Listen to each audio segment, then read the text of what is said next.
नमस्कार दोस्तों, आपका स्वागत है आपके अपने चैनल स्टडी वाइन्स ऑफिशियल पर। तो कुछ कारणों से वीडियो नहीं आ पा रही थी। अब लगातार ज्योग्राफी की वीडियोस आएंगी। तो मैंने ज्योग्राफी के पहले सारे इंपॉर्टेंट टॉपिक पढ़ाए हैं और नई सीरीज़ आपको पता स्टार्ट की है मैंने। तो अब हम नदियों के बारे में पढ़ेंगे। हिमालय का जो विभाजन था पर्वत, पठार, मैदान में मैंने सब आपको पढ़ा दिया है। पर्वत, पठार, मैदान, है ना। तो अब हम नदियाँ पढ़ेंगे और आपको पता है कि नदियों से बहुत सारे प्रश्न बनते हैं और जो नदियों वाला टॉपिक है बहुत ही इंपॉर्टेंट टॉपिक है। इसीलिए मैं इसको जल्दबाजी में ख़त्म नहीं करूँगा। इसकी 3 वीडियोस आएँगी। आज हम क्या पढ़ेंगे? आज हम सिंधु नदी तंत्र पूरा पढ़ लेंगे, ब्रह्मपुत्र नदी तंत्र पूरा पढ़ लेंगे, एक वीडियो में ये ख़त्म हो जाएगा। दूसरी वीडियो में हम पूरे गंगा नदी तंत्र को पढ़ेंगे और तीसरी वीडियो में हम जो साउथ की नदियाँ हैं ना, और साउथ की मतलब प्रायद्वीपीय भारत की जो नदियाँ हैं, नर्मदा, ताप्ती, कृष्णा, गोदावरी, इन सब के बारे में पढ़ लेंगे। इससे ये पूरा टॉपिक आपका कंप्लीट हो जाएगा। तो आज हम सिंधु नदी तंत्र और ब्रह्मपुत्र नदी तंत्र के बारे में पढ़ेंगे। तो चलिए बिना देरी किए हुए वीडियो को शुरू करें। तो चलिए वीडियो की शुरुआत करते हैं। तो आपको वैसे पता ही है कि भारत एक विशाल नदी तंत्र है और जो विशाल नदी तंत्र है तो इसको आसानी से पढ़ने के लिए 2 प्रणालियों में वर्गीकृत किया गया है समझने के लिए। एक है हिमालय नदियाँ जो कि हिमालय से निकलती हैं और दूसरा प्रायद्वीपीय नदियाँ जो कि प्रायद्वीपीय पठार में आपको देखने को मिलेंगी।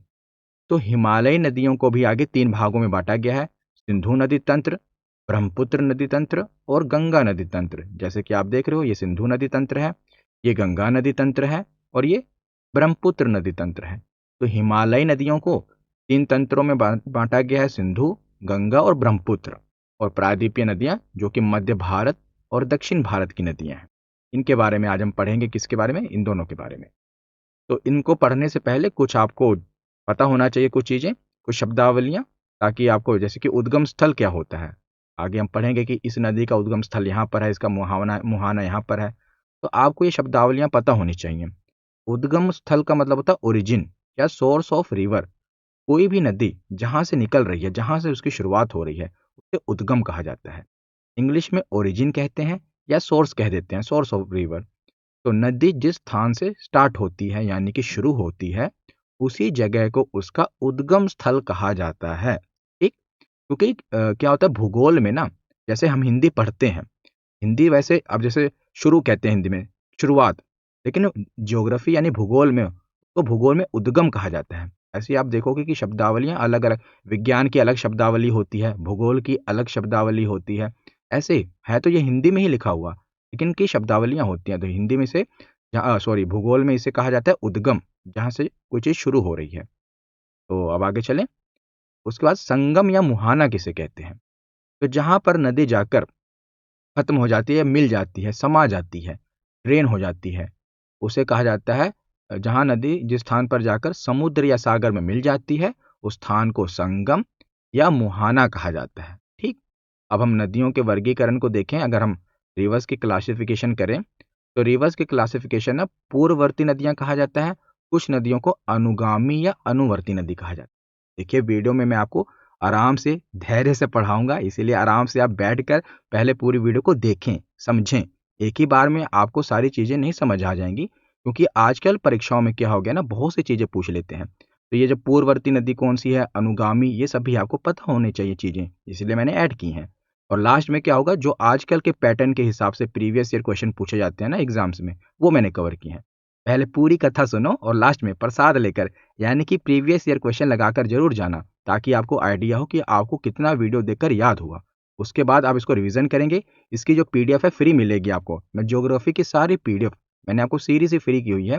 ये आप एप्लीकेशन पर जाएंगे ना, स्टडी वाइन्स ऑफिशियल, वहाँ पर फ्री पीडीएफ का ऑप्शन होगा, वहाँ पर ज्योग्राफी का फोल्डर होगा जिसमें सारे पीडीएफ मैं अपलोड कर देता हूँ।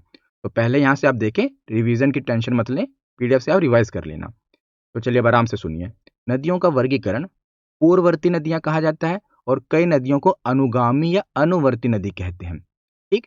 अब पूर्ववर्ती नदियों का मतलब क्या होता है और अनुवर्ती नदियों का मतलब क्या होता है?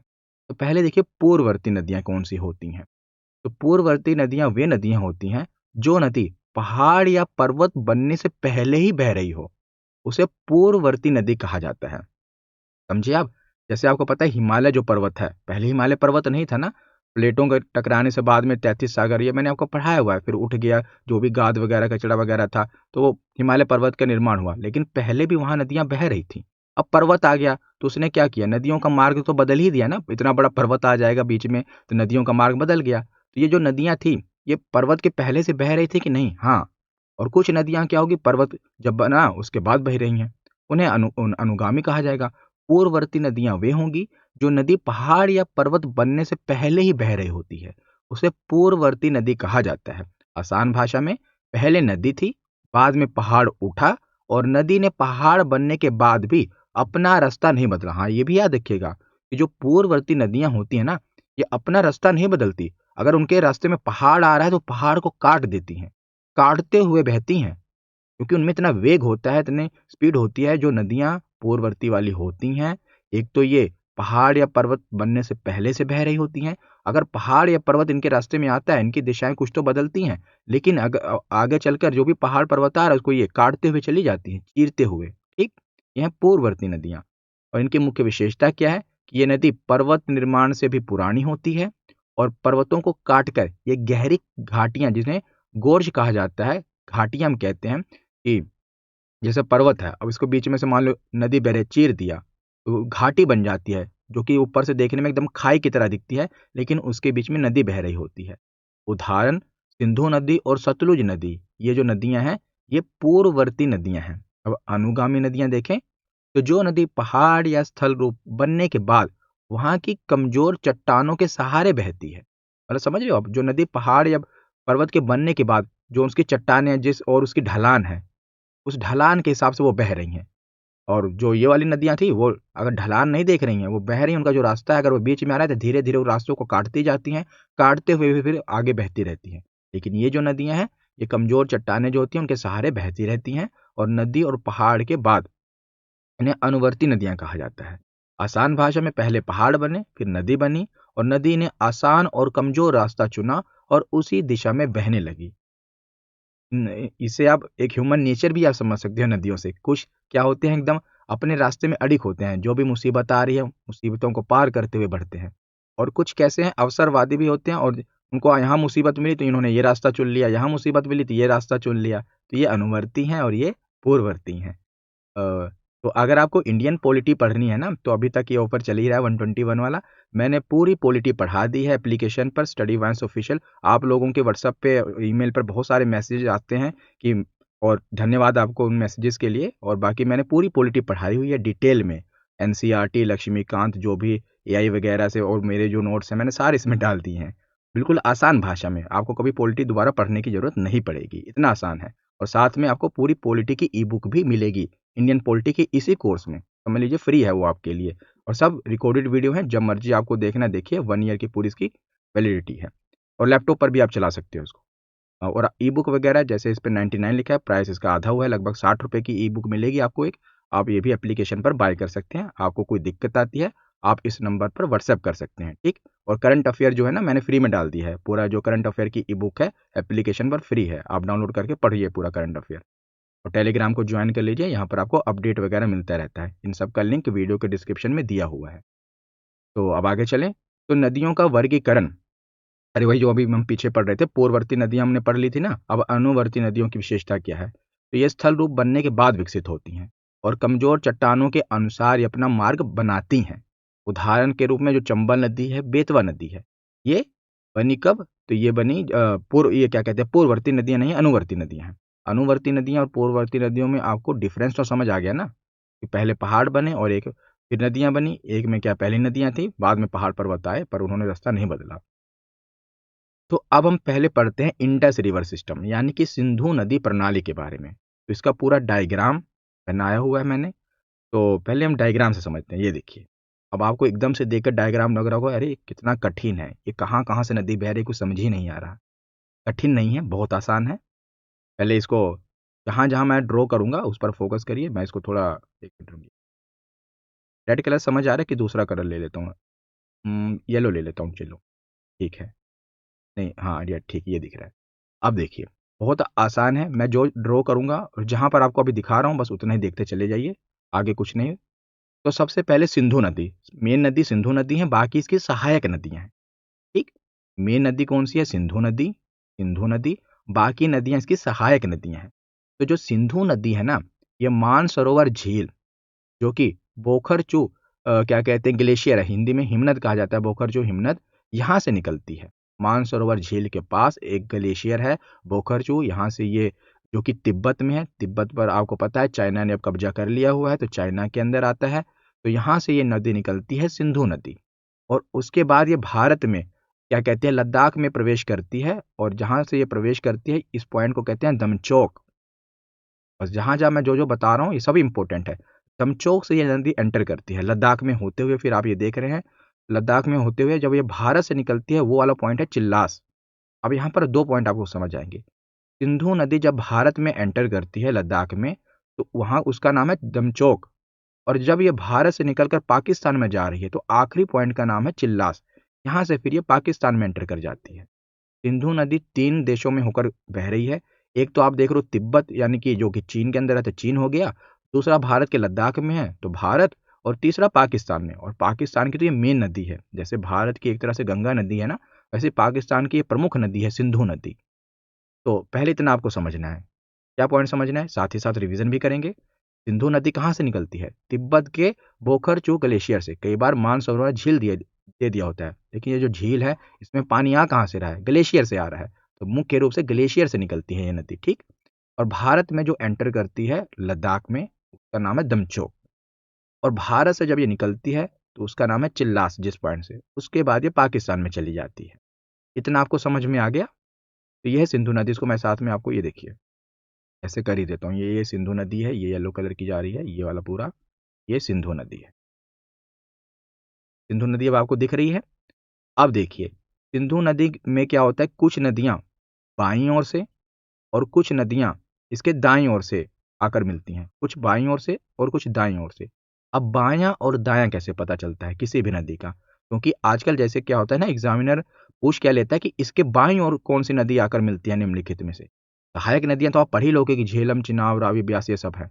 लेकिन इसको आजकल टफ क्वेश्चन आते हैं कि इसको बाईं ओर से कौन सी नदी मिलती है निम्नलिखित में से। एक ग्रुप बना दिया जाता है कि हाँ, चिनाब, रावी, ब्यास और एक गिलगित क्या कहते हैं, स्वात नदी दे दी जाएगी। पूछा जाएगा कि बताइए कौन सी इसमें से बाईं ओर से नहीं मिलती या दाईं ओर से मिलती है।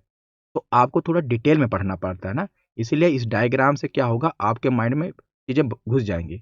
पहले तो बायां और दायां कैसे पता चलता है? बायां और दायां ऐसे पता चलता है, जैसे मान लीजिए एक नदी यहाँ से स्टार्ट हो रही है इस पॉइंट से, और इस तरफ जा रही है, मैंने एरो बनाया। तो इसका बायां दायां कैसे पता चलेगा पता है? आप जिस और नदी बह रही है उस और अपना चेहरा कर लीजिए। जैसे ये नदी यहाँ से स्टार्ट हो रही है और जा इस तरफ रही है ना, इस तरफ। तो आप अपना चेहरा इस तरफ कर लीजिए। अब आपका जो दायां होगा वो नदी का दायां होगा, आपका जो बायां होगा नदी का बायां होगा। दायां बायां तो आप समझते हो ना, दायां मतलब राइट और बायां मतलब लेफ्ट। हाँ सही है ना, हाँ, बायां लेफ्ट होता है, दायां राइट होता है। तो जैसे इस ओर आप देखेंगे तो आपका राइट ये होगा, ये आपका राइट होगा तो ये दायां होगा। और ये आपका लेफ्ट होगा तो ये बाईं ओर होगा। अब ये जो सिंधु नदी है, ये इस ओर बह रही है ऐसे। एक मिनट, रेड कलर ले लेता हूँ ताकि आपको थोड़ा दिखे। ये इस ओर बह रही है ना, ऐसे इस तरफ, ऐसे। तो जब इस ओर बह रही है, तो आप अपने चेहरे को इस ओर करेंगे, मतलब आप अपने मुख को इस ओर करेंगे। तो आपका जो दायां होगा ये होगा, और आपका बायां होगा ये इस तरफ। नीचे की तरफ आपका बायां होगा और ऊपर की तरफ दायां होगा। आप इमेजिन कीजिए ना, आप इस तरफ देखेंगे अगर, इस तरफ, तो आपका दायां ये होगा, आपका बायां ये होगा। तो नदी का भी ऐसे ही है, नदी का दायां ये है और नदी का बायां यानी लेफ्ट साइड ये है।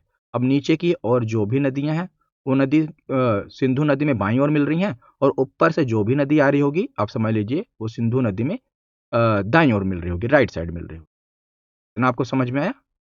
चलिए ठीक है, इसको थोड़ा इरेज कर देते हैं, ताकि अभी तो मैंने कुछ नहीं आपको समझाया, बस इतना समझाया कि सिंधु नदी कहाँ से निकल रही है, भारत में कहाँ एंटर करती है, और कौन से ग्लेशियर से निकलती है, और कहाँ कहाँ बहती है।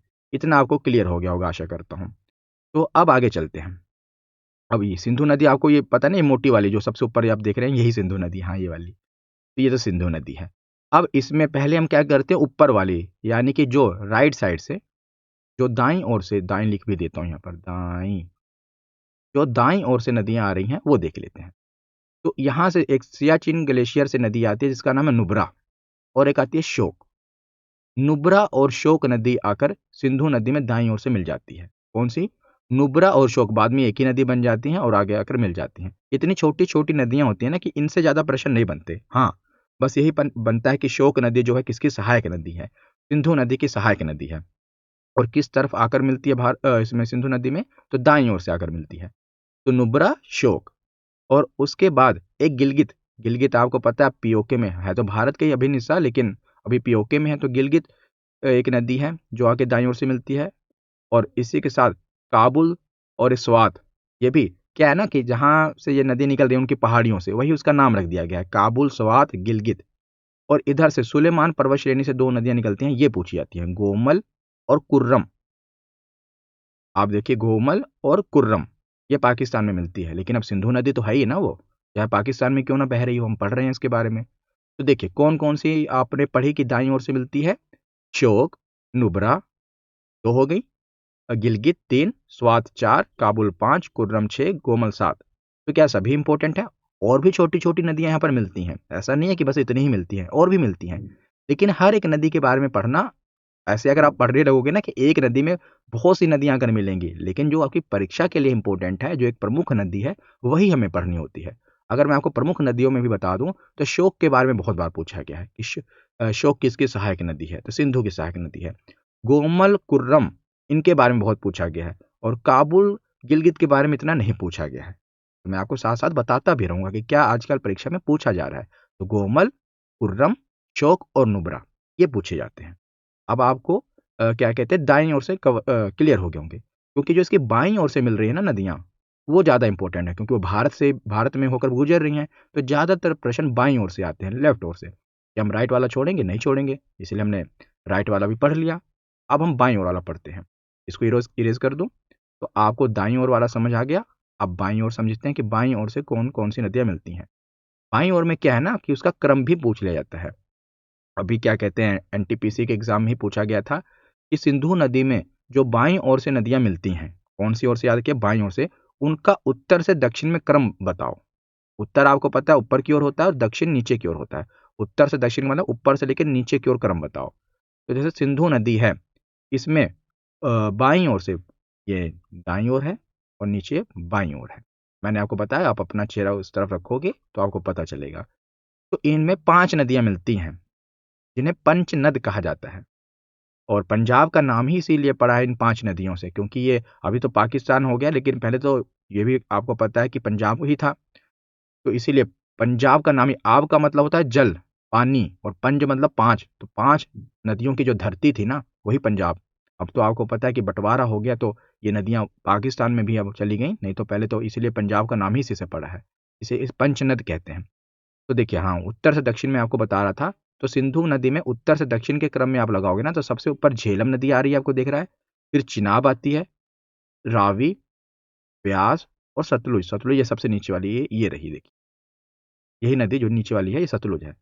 तो झेलम, चिनाब, रावी, व्यास, सतलुज, ये आपको इसका क्रम याद रखना है। ये ऊपर से आप नीचे देख रहे हो ना कि सबसे ऊपर झेलम है, फिर चिनाब है, एक एक करके मैं सब पोस्टमार्टम कर रहा हूँ जो आपको समझना है। फिर रावी है, फिर व्यास है, फिर सतलुज है। अब आप इसको जैसे मर्जी याद करो, कोई ट्रिक बनाकर याद करो या कैसे भी याद करो, लेकिन ये क्रम आपको याद होना चाहिए। एक बार लिख लेना कि सबसे ऊपर है झेलम, फिर आता है चिनाब, फिर आती है रावी, उसके बाद आता है व्यास, व्यास के बाद आता है सतलुज। JCRVS, JCRVS,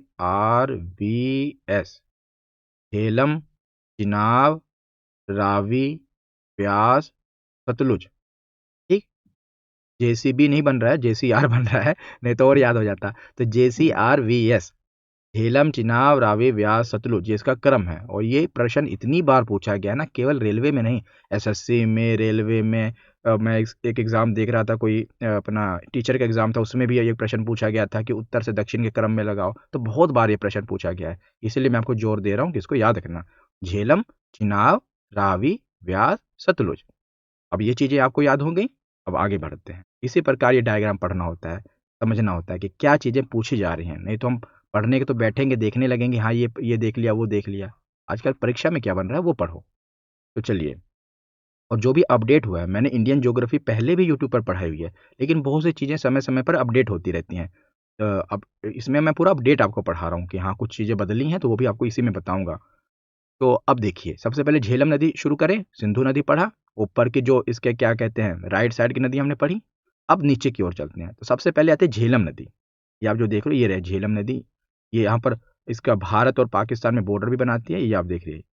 फिर आगे चलकर ये क्या कहते हैं अपने चिनाब नदी में मिल जाती है। ये जो चिनाब नदी देख रहे हैं ना, चिनाब नदी मिल जाती है, और चिनाब आगे जाकर इसमें सिंधु नदी मिल जाती है। इसलिए सिंधु की ही सहायक नदियां ने कहा जाता है ये जो नदियां हैं। वैसे जाकर आप देखो कि इनमें मिल जा रही है, लेकिन मेन ये सभी नदियां एक पॉइंट पर आकर देखिए, यहाँ पर सब नदियां मिल जा रही हैं, सब खत्म हो जा रही हैं। ये सब एक ही धारा बहती है जो कि सिंधु में मिल जाती है, इसलिए सिंधु की सहायक नदियां हैं। तो जो झेलम है ये चिनाब नदी में आप देखो मिल जा रही है। और जो झेलम है ना, ये वेरीनाग झील, शेषनाग झील भी यहीं पर है। दोनों के कहीं कहीं पर शेषनाग झील आप पढ़ोगे, लेकिन वेरीनाग झील इससे ऊपर है। मतलब पानी जहाँ से आता है इसका झेलम नदी का, वहाँ से ये नदी निकलती है। और किशन गंगा इसकी एक सहायक नदी है, छोटी सी एक धारा आती है किशन गंगा। ये भी आप कई बार अगर पूछ लिया जाए कि किशन गंगा किसकी सहायक नदी है, तो झेलम नदी की। कोई प्रश्न छूटे ना, इसलिए मैंने कवर कर दिया किशन गंगा। अब झेलम आप समझ गए, झेलम से क्या प्रश्न बनेगा। झेलम नदी का उद्गम स्थल तो वो है वेरीनाग झील। झेलम नदी का मुहाना कौन सी नदी, चिनाब नदी। इन नदियों में सिंधु नदी की सबसे बड़ी नदी जो सहायक नदी चिनाब ही आप देखोगे, इसी में ज़्यादातर बाकी जो पंच नदियाँ मिल जा रही हैं। तो और झेलम की सहायक नदी किशन गंगा। प्रश्न समझ आ गया आपको झेलम नदी के। अब आगे बढ़ें चिनाब नदी पर, तो कलर चेंज कर लेता हूँ थोड़ा डिफ्रेंशिएट हो जाए। तो चिनाब नदी आप ये देखिए, कहाँ से चिनाब नदी ये निकल रही है, ये निकल रही है मोटी सी जो नदी है, ये पूरी आप देख रहे हो। यहाँ पर आके सब नदियाँ मिल जाती हैं, इकट्ठे हो जाती हैं। फिर आगे की ओर ये यहाँ पर जाके पंच नदी इन्हें कहा जाता है। यहाँ पर जब सब नदियाँ मिल जाती हैं पंच नद हो जाती हैं, फिर ये क्योंकि पांचों नदियों का संगम हो जाता है। फिर ये जाकर सिंधु नदी मिल जाती हैं। अब ये चिनाब नदी है जो येलो कलर में आप देख रहे हो, ठीक। तो चिनाब नदी को चंद्रभागा नदी भी कहते हैं, और इनके कुछ प्राचीन नाम भी हैं, वो मैंने आगे ही इसी वीडियो में एक टेबल बना दिया है। मैंने कहा यहाँ पर फिर बहुत सारा लिख दूंगा ना, तो एक साथ याद नहीं होगा, इसलिए सिस्टमेटिक वे से ही चलेंगे। चिनाब नदी को चंद्रभागा नदी इसलिए कहते हैं क्योंकि ये एक नदी है चंद्रा और एक भागा, दो नदियां बहती हैं, एक पॉइंट पर इकट्ठा हो जाती हैं, यहीं से इसको चिनाब कहा जाता है। समझे आप, जैसे चंद्रा नदी और भागा नदी, दो नदियां आ रही हैं, एक पॉइंट पर मिल रही हैं, यहाँ से इसे चिनाब नदी कहा जाता है, इस पॉइंट से। इसीलिए इसे चंद्रभागा नदी भी कह देते हैं। पहले इसे चंद्रभागा कहते थे, बाद में इसका नाम चिनाब पड़ गया, तो चिनाब नदी कहा जाएगा, ठीक, चंद्रभागा। इनका उद्गम स्थल आगे मैं सबको मैंने डिटेल में पढ़ाया हुआ है, टेंशन मत लीजिए। यहाँ पर बस मैं आपको मैप में इस बैठा रहा हूँ आपके दिमाग में। ये 12 लच्चा दर्रे से निकलती है, ठीक। अब है रावी नदी। अब आप देखिए, एक मिनट रुकिए, इसको भी कलर चेंज कर लिया जाए। ये वाली जो नदी है, ये ये है रावी नदी। ये भी जाकर चिनाब नदी में ही मिल जाती है। चिनाब नदी में ये भी मिल जाएगी। अपनी क्या कहते हैं झेलम नदी भी चिनाब नदी मिल जाती है, ये अपनी रावी नदी भी। रावी नदी जो है ना, ये बारह बंगा इसको भंगाल भी कह देते हैं, बांगाल भी कह देते हैं। बारह भंगाल आपने रोहतांग दर्रा पढ़ा होगा बहुत जगह, ये रोहतांग दर्रे से निकलती है। देखिए, निकलती रोहतांग रोहतांग दर्रे से ही है, लेकिन रोहतांग दर्रे में बारह बंगाल ग्लेशियर वहां से निकलती है। मेन पॉइंट यहाँ पर है। अब आधुनिक जो भूगोल वैज्ञानिक है वो इसको मानते हैं कि बारह बंगाल से निकलती है। रोहतांग दर्रा भी होगा, गलत नहीं है, ठीक। उसके बाद एक नदी है, अपना झेलम हमने पढ़ा, चिनाब पढ़ा, रावी पढ़ा। रावी के पास नीचे व्यास आएगा। तो जो व्यास नदी है ये रही, आपको कहाँ पर, ये रही अपनी, ये रोहतांग दर्रे से निकलती है। और ये एकमात्र सिंधु नदी तंत्र की नदी है जो कि भारत से ही निकलती है और भारत में ही समा जाती है, मतलब कि ये पाकिस्तान नहीं जाती। बाकी आप सिंधु नदी तंत्र में जो भी नदियां पढ़ रहे हैं, कुछ तिब्बत से निकल रही हैं, कुछ अपना क्या कहते हैं भारत से फिर पाकिस्तान में भी जा रही हैं, लेकिन ये नदी इकलौती नदी आप देखिए यहीं से शुरू हुई भारत में ही, और भारत में समा गई, पाकिस्तान नहीं गई। इसका नाम है व्यास नदी। और यहाँ से यही प्रश्न बना है कि कौन सी नदी है सिंधु नदी तंत्र की जिसका उद्गम स्थल और मुहाना, उद्गम स्थल मतलब ओरिजिन, और मुहाना मतलब ड्रेन्स इनटू, जहां पर वो नदी समा जाती है, वो भारत में ही है, तो वो है व्यास नदी, ठीक। और उसके नीचे है, अब व्यास के नीचे कौन सी है, सतलुज नदी। और सतलुज जो नदी है आपको दिखाता हूँ, एक मिनट रुकिए, ये देखिए, ये राकश ताल से निकलती है यहाँ पर, तिब्बत में से ही, तिब्बत मतलब चाइना ही, और तिब्बत ही बोलूँगा मैं, राजस्थान से निकलती है और यहाँ पर आकर अब ये देखिए ये पूरा सतलुज नदी बहती जा रही है पाकिस्तान में एंटर करके यहाँ पर ये नदी आ जाती है, ठीक? और पाँचों नदियाँ जो है सिंधु नदी से ना मिथानकोट में जाकर मिल जाती हैं। मिथानकोट, नाम याद रखिएगा मिथानकोट में। ये जो पंच नदियाँ हैं, ये पाकिस्तान में कहाँ पर जाकर मिलती हैं, किस जगह पर? तो मिथानकोट में सिंधु नदी से जाकर मिल जाती हैं। तो जो सतलुज नदी है ना, ये लाइन सीधी हो गई क्या? चलो आप समझ ही लीजिए कि जैसे ये गई है। सतलुज नदी जो है, एक बार इसको इरेज़ कर देता हूँ। ये व्यास नदी पर और सतलुज नदी जहाँ पर मिलती है, यहाँ पर एक बैराज बनाया गया है। आप एक तरह से समझ लीजिए बैराज को बाँध समझ लीजिए, जहाँ से एक नहर निकलती है हरिके बैराज से। इसका नाम है इंदिरा गांधी नहर, जो कि पंजाब के तरन तारण में है। हरिके बैराज, यहाँ से एक नहर निकलती है इंदिरा गांधी नहर, जो कि राजस्थान में जाती है, जिसे राजस्थान की जीवन रेखा भी कह देते हैं। इसके कारण राजस्थान में जो मरुस्थलीय एरिया है उसको बहुत फ़ायदा हुआ, सिंचाई का फ़ायदा हुआ, खेती का फ़ायदा हुआ, आबादी बसी इसके अगल-बगल में, क्योंकि ये नहर निकल गई। तो ये कहाँ पर है? इसमें किन नदियों के संगम से बना है? सतलुज नदी और व्यास नदी। अब देखिए, जो आपको इतना बड़ा डायग्राम लग रहा था, अब एक बार मैं इरेज़ कर देता हूँ। अब आपको समझ आया कि नहीं? पूरा नदी तंत्र ये वाला समझ आया कि नहीं? हाँ, याद भले नहीं हुआ होगा, याद अभी कर लेंगे आगे हम, लेकिन एक तरह से आपके दिमाग में बैठ गया ना कि हाँ, कौन-सी नदी कहाँ से आ रही है, कैसे मिल रही है। ये डायग्राम आपको पीडीएफ मैंने बताया एप्लीकेशन में फ्री होगी, वहाँ पर आपको मिल जाएगी। पर कोशिश किया कीजिए ना जब मैं पढ़ाता हूँ, पढ़ने के बाद जैसे आपने पूरी वीडियो देख ली, पढ़ने के बाद आप जब अपने हाथों से लिखोगे, पीडीएफ देने से क्या होता है ठीक है, बाद में जब एग्ज़ाम के टाइम में पहले रिवीज़न करने में आसान रहता है, लेकिन अभी क्या होगा ना आप एक बार पूरी वीडियो को देखिए, वीडियो को ख़त्म कीजिए, उसके बाद अपनी कॉपी लीजिए, वीडियो को दोबारा स्टार्ट कीजिए या मैप खोलिए, अपना जैसे-जैसे मैं बता रहा हूँ अपने हाथ से भी ड्रॉ कीजिए। अपने हाथ से आप ड्रॉ करोगे ना तो और मज़ा आएगा, क्योंकि जब आप पढ़ते हो और अभी आप क्या कर रहे हो? सुन रहे हो और देख रहे हो, तो आपके 2 सेंसेस इन्वॉल्व हैं। एक तो आपके जो कान हैं जो सुन रहे हो और दूसरा आपके नेत्र, दृष्टि जो आप देख रहे हो।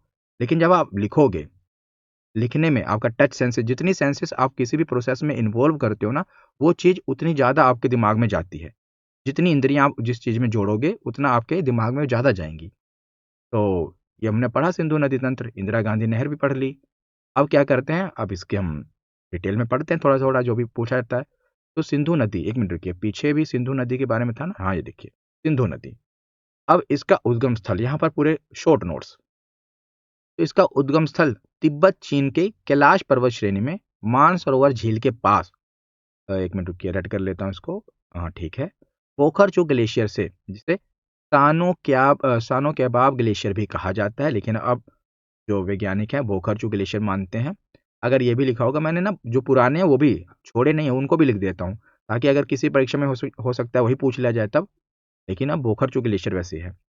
और तिब्बत में इसका नाम क्या है? तो सिंगी खंबन कहते हैं। सिंगी खंबन का मतलब होता है सिंह, तो आपको यहाँ पर भी पता है शेर को कहा जाता है, सिंह कहते हैं ना, तो शेर मुख कहा जाता है सिंधु नदी को। और प्रवाह क्षेत्र ये तिब्बत से निकलती है, चाइना से, भारत के लद्दाख से होते हुए पाकिस्तान में जाती है और फिर बाद में अरब सागर में गिर जाती है। कुल लंबाई की बात करो, सिंधु नदी की टोटल लंबाई की बात करें तो ये 2880 किलोमीटर है। विश्व की लंबी नदियों में से एक है ये। टोटल लंबाई की बात कर रहा हूँ, यानी कि तिब्बत से लेकर पाकिस्तान तक। लेकिन भारत में जो इसकी लंबाई है वो 1114 किलोमीटर है, 1114। टोटल 2880 है, लेकिन भारत में जो इसकी लंबाई है वो 1114 किलोमीटर है, क्योंकि बाकी एरिया पाकिस्तान और अपना चाइना में है, तिब्बत में है। समझ आया आपको? तो अब देखिए, भारत में प्रवाह की बात करें तो लद्दाख में प्रवेश पॉइंट क्या है? तो सिंधु नदी भारत में दमचोक नामक स्थान पर प्रवेश करती है। आप देख रहे हो पूरे बुलेट पॉइंट्स हैं कि क्या पढ़ना है, कोई फालतू बात नहीं, सिर्फ एग्जाम ओरिएंटेड पॉइंट्स। प्रवेश कहाँ से होता है? सिंधु नदी भारत में दमचोक नामक स्थान पर प्रवेश करती है। श्रेणियाँ, तो ये लद्दाख और जास्कर, मैंने आपको हिमालय की जो पर्वत श्रेणियाँ थी, अब लद्दाख से निकल ही रही है, तो पर्वत श्रेणियाँ पढ़ाई थी ना, तो लद्दाख और जो जास्कर पर्वत श्रेणियाँ ना, उसके मध्य उत्तर-पश्चिम दिशा में ये प्रवाहित होती है। क्या नाम है इसका? अपनी सिंधु नदी, लद्दाख और जास्कर पर्वत श्रेणियाँ। और लेह शहर जो है ना, सिंधु नदी के दाहिने तट पर, सिंधु नदी है, उसके दाहिने तट पर इस ओर लेह शहर बसा हुआ है। ये पूछा गया है कि लेह शहर, ये भी पूछा गया कि कौन से तट पर है, तो दाहिने तट पर है, याद रखिएगा। सिंधु नदी के दाहिने तट पर लेह शहर बसा हुआ है, जो कि लद्दाख और जास्कर श्रेणियों के मध्य में है। और बाहर निकलना, तो जैसे प्रवेश हुई नदी डमचौक से, बाहर कहाँ से निकलती है, तो सिंधु नदी चिल्लास के पास गिलगित क्षेत्र में पहुंचती है, वहां से बाहर निकल जाती है भारत से और पाकिस्तान में एंटर कर जाती है और एक गोर्ज बनाती है गिलगित के समीप। यह एशिया के सबसे बड़े गोर्जों में से एक, जो आप ये देख रहे हो, सिंधु गोर्ज का निर्माण करती है, जिसके बाद यह दक्षिण की ओर मुड़कर पाकिस्तान में प्रवेश कर जाती है। यहाँ पर नीचे की ओर पाकिस्तान में चली जाती है ना, भारत से निकलकर। गोर्ज क्या होता है, तो मैंने आपको बताया ना कि जो अपनी क्या कहते हैं पूर्ववर्ती नदियां होती हैं, ये पहाड़ बने तो ऐसा नहीं कि रास्ता बदल देती, वो चीर देती हैं अपना तो जब पहाड़ को वो काटती हुई जा रही हैं, देखिए पहाड़ थे इनके बीच में, एक उसी समय नहीं काट देती कि हाँ अभी पहाड़ बने काट दिया। अब जो नए पहाड़ बनते हैं वैसे भी युवा होते हैं, उनको काटना किसी नदी के लिए आसान होता है, तो इनको काटते छाटते हुए जा रही हैं। तो जब ये काटेंगे तो बीच में क्या होगा, अब बीच में से कटता रहेगा, रिश्ता रहेगा तो दरार सी बनेगी। एक टाइम होगा नदी पूरी चौड़ी हो जाएगी तो एकदम वो दरार भी चौड़ी हो जाएगी, जिसको हम एक तरह से ऊपर से देखते हैं तो हमें खाई की तरह लगता है। तो पहाड़ों के बीच में ये क्या है, इसी को गोर्ज कहा जाता है, जिसके बीच में नदी ये बह रही है। ठीक, तो गोर्ज भी आपको समझ में आ गया और सिंधु नदी पढ़ ही लिया हमने। अब इसकी सहायक नदियों के बारे में पढ़ते हैं। तो सिंधु की सहायक नदियों को दो भागों में बांटा जाता है, एक बायां तट जिसे मैंने आपको बताया पंचनद कहा जाता है, और एक दायां तट। दायां ऊपर वाला था, जैसे मान लो ये सिंधु नदी है तो ये दायां तट है और ये बायां तट है नीचे वाला। तो बाएं तट में आपको पता है सबसे ऊपर झेलम, फिर चिनाब, रावी, व्यास, सतलुज, 5 नदियां। दाएं तट पर शोक, गिलगित, काबुल, कुर्रम, गोमल, स्वात। ये दाएं तट की जो नदियां हैं आमतौर पर अफगानिस्तान और पाकिस्तान के सुलेमान पर्वत श्रृंखला से निकलती हैं और सिंधु के ऊपरी या मध्य मार्ग से मिलती हैं, जो कि हमने पीछे डायग्राम में पढ़ा। लेकिन ये वाली नदियां ज्यादा इंपॉर्टेंट है आपके लिए, ये वाली। ठीक, तो इन्हीं के बारे में आके डिटेल में पढ़ें। तो हाँ, सिंधु जल समझौता भी आपको पता होना चाहिए, जिसे इंडस वाटर ट्रीटी कहते हैं, जो कि 1960 में यह समझौता हुआ था।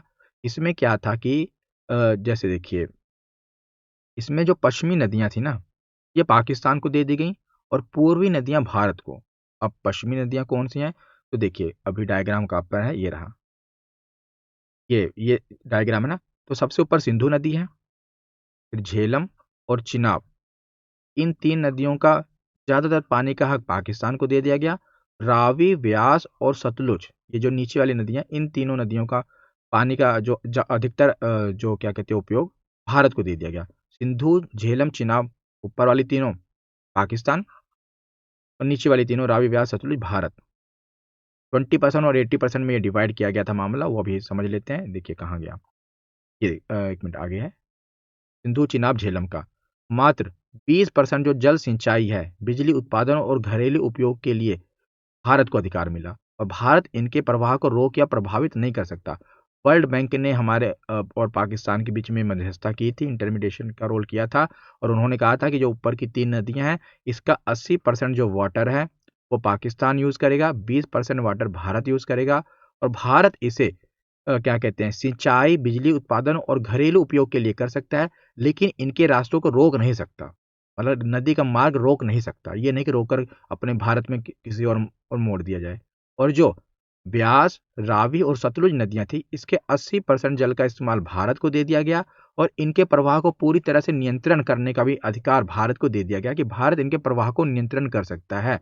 इसीलिए तो आप देखोगे कि इंदिरा गांधी नहर हमने बनाई थी, 1 मिनट रुकिए, पीछे मैंने आपको पढ़ाया ना इंदिरा गांधी नहर, तो कहाँ पर बनी थी, तो व्यास और सतलुज, इनका अधिकार भारत को था, तो यहाँ पर देखिए पानी को मोड़ा गया, तभी ये इंदिरा गांधी नहर यहाँ पर आई, नहीं तो ये नहर थोड़ा थी यहाँ पर। इसी पानी को तो मोड़ा गया यहाँ पर, इंदिरा गांधी नहर, क्योंकि भारत को हक था। तो समझ गया, आपको समझ आ गया होगा। तो लेकिन ये जो सिंधु जल समझौता है, अभी ये अस्थायी रूप से निलंबित हुआ पड़ा है। अभी आपको पता है जब पहलगाम में पाकिस्तान ने वो बुजदिल हमला किया था, तो उसके बाद से ही भारत ने क्या किया है कि पानी जो ये समझौता है ना, इस पे अस्थायी रूप से निलंबन किया हुआ है, इसे अबियंस कहते हैं। इसका मतलब है अस्थायी रूप से निलंबित, ये समझौता अभी सस्पेंड है, एक तरह से अस्थायी रूप से निलंबित है। कब से, 23 अप्रैल 2025 से। और इसका कारण भारत ने कहा है कि भारत पाक के बीच बढ़ते हुए राजनीतिक तनाव और आतंकवाद से जुड़ी घटनाएं भारत ने बताई हैं। इसके कारण भारत ने कहा है कि खून और पानी एक साथ नहीं बहेगा, कि आप हमारा खून बहाओ और हम आपको पानी भेजें, तो खून और पानी एक साथ नहीं बह सकते। इसीलिए भारत ने अभी इस जल समझौते को सस्पेंड किया हुआ है 23 अप्रैल 2025 से। लेकिन अगर आपसे सिंधु जल समझौता क्या है वो पूछ लिया जाए तो वो भी मैंने आपको पढ़ा दिया कि 3 नदियों के पानी का अधिकार सिंधु, चिनाब और झेलम का पाकिस्तान को दिया गया है 80% और 20% भारत को, और भारत इसके प्रवाह को रोक नहीं सकता। और जो ब्यास, रावी और सतलुज है इसके 80% का अधिकार भारत को दिया गया है और भारत इसके प्रवाह को नियंत्रण या रोक सकता है। ठीक, तो अब आगे हमने कुछ सिंधु नदी पढ़ ली। अब सिंधु के बाद जो इसकी सबसे महत्वपूर्ण सहायक नदी है चिनाब, इसका जो उद्गम स्थल है वो हिमाचल प्रदेश की बारालाचा दर्रा के विपरीत दिशाओं से निकलने वाली दो जलधाराओं के मिलने से बनता है। कौन सी दो जलधाराएं हैं? चंद्रा और भागा। तो बारालाचा दर्रे से निकलती है चिनाब नदी, उद्गम स्थल, मतलब वहां से बारालाचा दर्रे से दो नदियां निकलती हैं बेसिकली, चंद्रा और भागा, ये मिलकर बनाती हैं चिनाब नदी। तो चंद्रा यह बारालाचा दर्रे के पूर्व से निकलती है और क्या कहते हैं भागा या बारालाचा दर्रे के पश्चिम से निकलती है। और इनका संगम जो है ना, चंद्रा और भागा नदियों का जो संगम है हिमाचल प्रदेश के लाहौल और स्पीति जिले में टांडी नामक स्थान पर ये मिलती हैं, टांडी नामक स्थान पर। और जहां से दोनों नदियां मिलकर चिनाब कहलाती हैं, इन्हें चंद्रभागा भी कहा जाता है। और प्रवाह मार्ग की बात करें तो हिमाचल प्रदेश के लाहौल स्पीति और चंबा जिले से निकलती हैं, फिर जम्मू कश्मीर, भारत की बात करें हिमाचल प्रदेश, जम्मू कश्मीर और फिर पाकिस्तान में चली जाती है। और प्रमुख परियोजनाओं की बात करें यहाँ पर कौन कौन से प्रोजेक्ट चल रहे हैं चिनाब नदी पर, तो चिनाब नदी पर भारत में कई महत्वपूर्ण जल विद्युत यानी कि हाइड्रो इलेक्ट्रिक परियोजनाएं चल रही हैं, प्रोजेक्ट चल रहे हैं। ये कुछ निर्माणाधीन है और कुछ कार्यरत है, मतलब कुछ ऑपरेशनल है, कार्यरत है, और कुछ अभी निर्माणाधीन है, निर्माण हो रहा है क्योंकि पाकिस्तान इन पर विवाद कर देता है, इसलिए थोड़ा मामला चल रहा है। तो जो सिंधु जल समझौते के तहत भारत को आवंटित जल उपयोग के अधिकार के अनुरूप ही है, लेकिन फिर भी पाकिस्तान शोर मचाता रहता है। तो कौन कौन सी परियोजनाएं ये पूछ ली जाती हैं, एक तो सिंधु नदी तंत्र पर है, और बेसिकली अगर आपसे नदी ही पूछ ली जाए तो चिनाब नदी पर। तो दुलहस्ती परियोजना, बगलिहार परियोजना, सलाल, ये बहुत बार पूछा गया सलाल परियोजना किस नदी पर है, तो चिनाब नदी, और रेटले जल विद्युत परियोजना। जम्मू कश्मीर में ही आपको ये सब देखने को मिल रही हैं। तो कौन कौन सी है? दुलहस्ती, बगलिहार, सलाल और रेटले। अगर किस नदी तंत्र पर है तो सिंधु नदी तंत्र पर यह परियोजना है, किस नदी पर है तो चिनाब नदी पर है। अब झेलम नदी, तो झेलम नदी का प्राचीन नाम है वितस्ता। सभी के प्राचीन नाम आगे मैं एक टेबल में आपको सभी के बता ही दूंगा, और यहाँ पर मैंने चलो इसका मेंशन कर ही दिया। तो इसका प्राचीन नाम है झेलम का वितस्ता, और कश्मीरी इसका नाम है व्यत, कश्मीर में इसका व्यत नदी कहते हैं। इसका उद्गम होता है जम्मू और कश्मीर में पीर पंजाल पर्वतमाला की तलहटी में एक वेरीनाग चश्मा है, वेरीनाग स्प्रिंग से के पास से निकलती है, और यह शेषनाग झील से भी जल प्राप्त करती है। मतलब कि जो नदी है इसकी एक जलधारा शेषनाग झील से भी आती है। इसीलिए कई बार आप किताबों में कहीं पर पढ़ोगे कि वहां पर उसका उद्गम स्थल शेषनाग झील ही लिखा होता है, लेकिन वेरीनाग चश्मा इसका आजकल जो भूगोल वैज्ञानिक है इसको मानते हैं वेरीनाग चश्मे से आती है, क्योंकि उसके ऊपर है। अब मान लो जैसे एक ये झील है और एक ऊपर की जो झील है, ये नदी बह रही है, यहाँ से भी पानी आ रहा है लेकिन यहाँ से भी आ रहा है। तो मान लिया जाता है ये ऊपर है तो ये यहाँ से पहले आ रहा है ना, शुरुआत यहाँ से हो रहा है। इसी तरह तो इससे भी आता है पानी, इससे भी आता है। अब नदियां ऐसे तो है नहीं, जब ग्लेशियर पिघलते हैं तो पानी इकट्ठा हो रहा है। तो अब ये तो है ना कि एक ही ग्लेशियर से, भले मान लो कुछ नदियां एक ही ग्लेशियर से निकल रही हैं, कुछ यहाँ से भी ग्लेशियर बहा, यहाँ से भी पानी आ रहा है, अब इसमें भी तो ये भी तो कंट्रीब्यूट कर ही रहा है। तो इसी हिसाब से वेरी नाग चश्मा वैसे अगर एकदम मतलब बताया जाए तो इसका ओरिजिन यही है, लेकिन शेषनाग झील से भी पानी लेती है, तो दोनों जगह से पानी आता है। तो सिंधु से इसका संबंध क्या है? तो ये चिनाब नदी की सहायक नदी है, झेलम नदी। मैंने आपको बताया ना कि आगे जाके चिनाब नदी मिल जाती है, ये सारी नदियां तो आपको पता है सिंधु में ही आकर मिलती हैं और आगे चलकर सिंधु नदी तंत्र का हिस्सा बनती है। मुहाना की बात की जाए कि कहाँ पर जाकर ये समाती है, तो ये पाकिस्तान में झंग के पास चिनाब नदी में जाकर मिलती है। ये झेलम नदी है, पाकिस्तान में जाकर चिनाब नदी मिलती है, लेकिन कौन सी जगह पर जाकर मिलती है? तो झंग नामक स्थान पर जाकर मिलती है। तो प्रवाह क्षेत्र की बात करें तो जम्मू कश्मीर और पाकिस्तान, कश्मीर घाटी यानी कि झेलम नदी कश्मीर घाटी की प्रमुख जलधारा है और यहाँ की एकमात्र जो नौगम्य नदी है जहाँ पर नाव वगैरह चलती है। श्रीनगर शहर इसके बीचों बीच जो ये नदी है, यह श्रीनगर शहर के बीचों बीच बहती है। और वूलर झील श्रीनगर में बहते हुए भारत के मीठे पानी की झील जो वूलर झील है, ये वहाँ पर मिलती है, वहाँ से निकलती है और आगे निकल जाती है। सहायक नदी की बात की जाए तो किशन गंगा नदी मैंने आपको बताया इसकी सहायक नदी है। और यहाँ पर भी हाँ, ये तुलबुल परियोजना बहुत बार पूछी गई है। तुलबुल परियोजना किस नदी पर है? तो तुलबुल परियोजना भी झेलम नदी पर है। यह वूलर झीलर के पास स्थित एक नेविगेशन लॉक कम कंट्रोल स्ट्रक्चर है, जिसका उद्देश्य क्या है कि झील के स्तर जो जल स्तर है जो झील में पानी है उसके वाटर लेवल को नियंत्रित करना है, इसका काम है तुलबुल परियोजना का। और यह सिंधु जल समझौते के तहत विवादों में रहती है। ठीक, तो इसीलिए पूछा भी बहुत जाता है। तुलबुल परियोजना कहाँ पर है? ये झेलम नदी पर है। और उरी जल विद्युत परियोजना भी जम्मू और कश्मीर में झेलम नदी पर ही स्थित है। ये प्रोजेक्ट्स भी पूछ लिए जाते हैं ना, परियोजनाएं जो चल रही होती हैं। तो झेलम भी हो गया। अब आगे है रावी नदी। तो रावी नदी का उद्गम स्थल ये हिमाचल प्रदेश के रोहतांग दर्रे के पास कांगड़ा जिले में बड़ा भंगाल नामक स्थान पर हिमालय की धौलाधार और पीर पंजार पर्वतमालाओं के बीच, जहां से दो धाराएं बुधिल और तांतागरी के रूप में निकलती हैं और आगे चलकर रावी नदी कहलाती हैं। तो इतना कुछ आपको नहीं पूछा जाता। आज की ये थोड़ी वीडियो लंबी होगी, इतने दिन बाद आ रहा हूँ, तो ये 2-3 वीडियो का कंटेंट आपको आज ही मिलेगा। तो जो रावी नदी है ना, ये निकलती कहाँ से है? पहला सवाल तो ये है। तो किताबों में लिखा हुआ है रोहतांग दर्रा। तो हाँ, सही है रोहतांग दर्रा। लेकिन रोहतांग दर्रे अगर इसका एकदम से ओरिजिन पॉइंट देखा जाए तो बड़ा भंगाल या बड़ा बंगाल कहा जाता है। वहां से ये नदी निकलती है, कांगड़ा जिले, ठीक, हिमाचल प्रदेश के, वहां से ये निकलती है। और वहां पर भी ये दो धाराओं से बनी है, बुधिल और तांतागरी। वैसे ये पूछा नहीं जाता, लेकिन अगर कभी एग्जामिनर का दिमाग में आए तो पूछ सकता है, इसलिए मैंने मेंशन कर दिया। और इसकी श्रेणियों की बात की जाती है, पीर पंजाल श्रेणी के दक्षिण भाग और धौलाधर श्रेणी के मध्य होकर बहती है। और वहाँ मार्ग की बात करें तो हिमाचल प्रदेश के चंबा जिले से, फिर जम्मू और कश्मीर में जो हमारी सीमा है अंतर्राष्ट्रीय उसके पास, फिर पंजाब में भारत और पाकिस्तान के बीच में सीमा बनाती है, यानी कि हिमाचल, जम्मू कश्मीर, पंजाब, फिर पाकिस्तान में चली जाती है। और जो लाहौर शहर है ना, वो रावी नदी के, यहाँ पर लिखा हुआ है देखिए, पाकिस्तान का लाहौर शहर रावी नदी के तट पर स्थित। और इसकी भी अगर कुछ क्या कहते हैं सहायक नदियां पूछी जाए तो छोटी छोटी सी हैं दो, सियूल और बैरा। अगर आपसे पूछ ली जाए, कोई पंजाब की पीसीएस एग्जाम की तैयारी कर रहा हो तो ज़्यादा डिटेल में पूछा जा सकता है ना। तो सियूल और बैरा, ये जो सहायक नदी है। और आजकल को ऐसे भी एसएससी वगैरह आपको पता है कहाँ कहाँ से प्रश्न पूछ लेते हैं, इसीलिए रिस्क नहीं लेने का। तो सियूल और बैरा इसकी सहायक नदी है। और प्रमुख परियोजना की बात की जाए तो बहुत इंपॉर्टेंट है ये, रंजीत सागर बांध को थीन बांध कहते थे, पर नाम बदल कर फिर रंजीत सागर डैम कर दिया गया, ये वाला। ये रावी नदी पर बना हुआ है, बहुत बार पूछा गया है ये। और यह बांध पंजाब और जम्मू कश्मीर की सीमा पर पठानकोट के पास स्थित है। और इसका मुख्य उद्देश्य आपको पता है क्या कहते हैं, सिंचाई और बिजली वगैरह बनती है, हाइड्रो वाट क्या कहते हैं, इलेक्ट्रिसिटी, जल विद्युत प्रोजेक्ट है ये। और चमेरा परियोजना, ये भी रावी नदी पर है। चमेरा परियोजना और अपना ये वाला क्या कहते हैं, रंजीत सागर, ये तो बहुत बार पूछा गया, रंजीत सागर बांध कहाँ पर है? तो रावी नदी पर है। अब आगे चलें। आगे है सतलुज नदी। तो सतलुज नदी का उद्गम स्थल ये तिब्बत चीन से निकलती है। मानसरोवर झील के पास राकसताल झील से इसका स्रोत है। चीन से निकलती है, लेकिन कहाँ से निकलती है? तो राकसताल झील से। और तिब्बत में इसका नाम क्या है? तो लंगचेन खम्बाब इसका नाम है।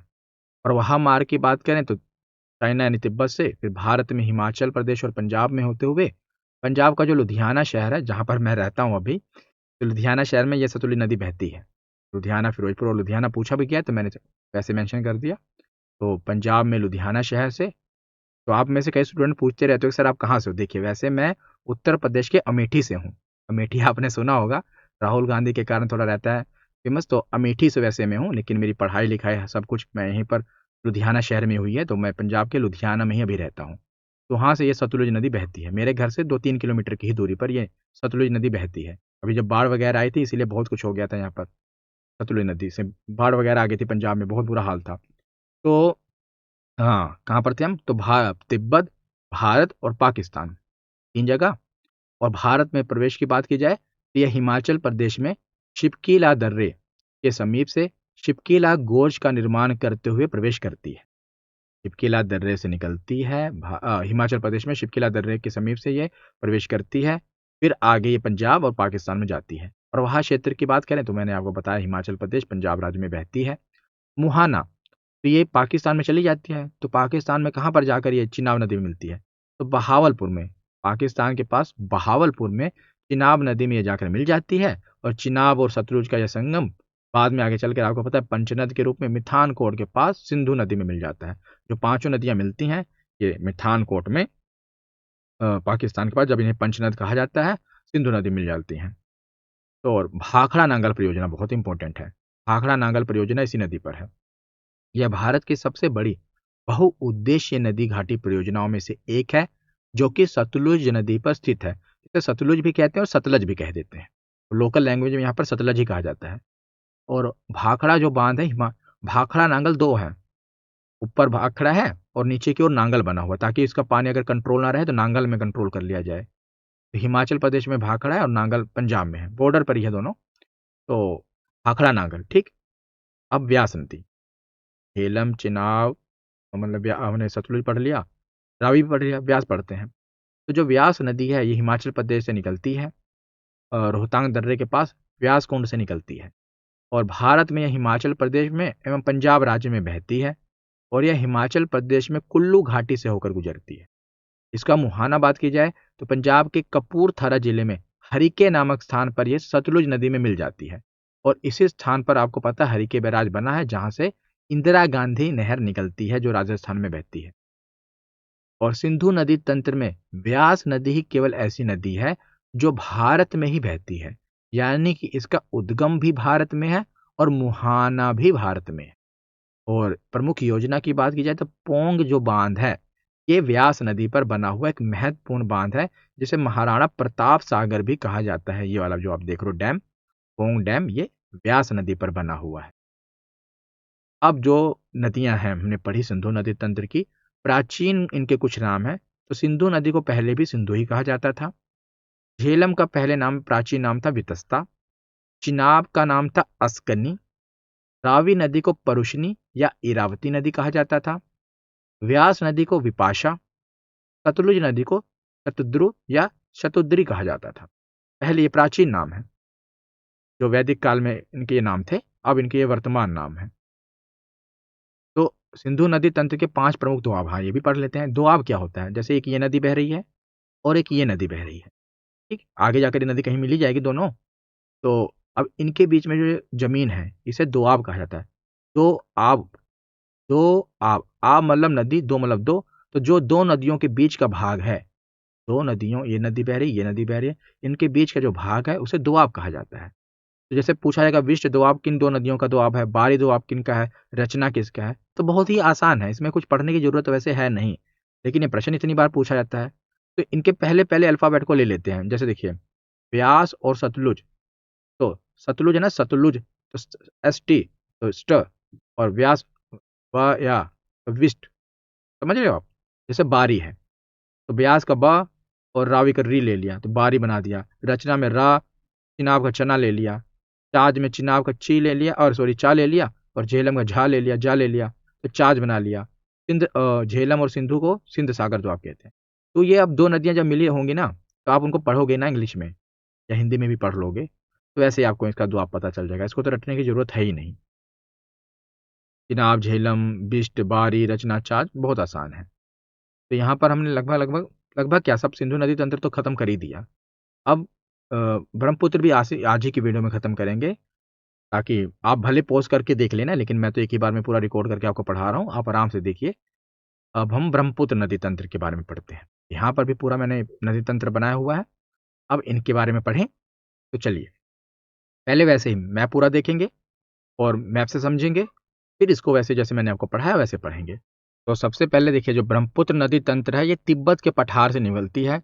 ग्लेशियर का नाम है, कैलाश पर्वत श्रेणी में ग्लेशियर है, चिमांगयुंगडुंग, क्या चिमायुंगडुंग। इस ग्लेशियर से ब्रह्मपुत्र नदी तिब्बत में यानी कि चाइना से निकलती है और तिब्बत में इसको कहा जाता है।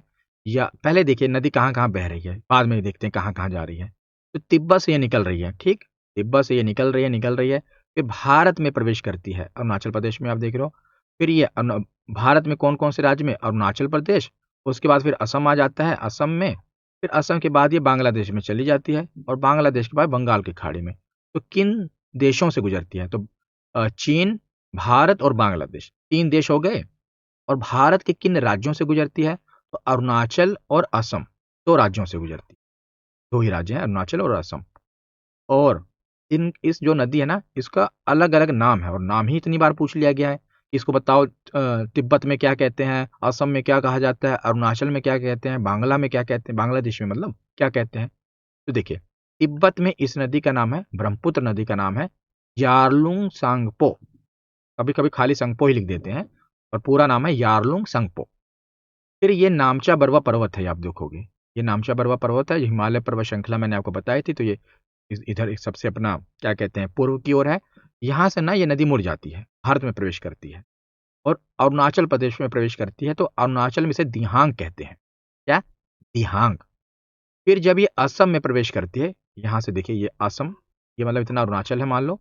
अब यहाँ से ये असम में प्रवेश करती है और असम में भी उस जगह का नाम बताऊं कि जैसे इस पॉइंट से प्रवेश कर रहे हैं ना, इसका नाम यहाँ पर लिख देता हूँ। चलो अपना सादिया, सादिया या सदिया कह देते हैं, सदिया। सदिया से ये प्रवेश करती है तो असम में इसे ब्रह्मपुत्र कहते हैं। जो हम बोलते हैं ब्रह्मपुत्र नदी, बेसिकली ये असम में इसे कहा जाता है। और ज़्यादातर भारत में इसका जो भारत में जो प्रवेश करती है, तो भारत में जो इसका अधिकतर भाग असम से ही होकर गुजरता है, इसीलिए ब्रह्मपुत्र नदी हम कहते हैं। फिर ये अपना यहाँ पर देखिए, यहाँ तक असम है मान लो, इसके बाद बांग्लादेश आ जाता है नीचे। और तो यहाँ पर ये आखिरी जो पॉइंट है जहाँ से ये भारत से गुजर जाती है और बांग्लादेश में चली जाती है, उसका नाम धुबरी। मतलब कि भारत में अगर इसका देखा जाए तो नामचा बरवा पर्वत से लेकर और ये धुबरी तक, असम में देखा जाए तो सदिया से लेकर धुबरी तक। उसके बाद बांग्लादेश में से जमुना कहा जाता है, यमुना नहीं, जमुना, जे से जमुना। इसमें एक तिस्ता नदी आकर मिलती है, क्या कहते हैं, जम्मू ग्लेशियर से। उसके बाद इसका नाम पड़ जाता है जमुना, ब्रह्मपुत्र नदी का। ये गंगा नदी जब मैं आपको पढ़ाऊंगा तो वहां पर और आगे पद्मा मेघना समझ में आएगा। अभी खाली ब्रह्मपुत्र है तो फोकस हमारा यहाँ पर रहेगा। अब पहले जो चीजें पढ़ी हमने उसका रिवीजन यहीं पर होगा। तो पढ़ाई क्या हमने पढ़ा, तो अभी इतना ही है कि इसका अलग अलग नाम क्या है ना, तो यही है, नाम ही बताओ आप फिर। और जब मैं आपसे पूछता हूँ बताओ ना, तो साथ में भले आप जहाँ पर बैठा हो या बैठे हो या बैठी हो, आप बोला करिए।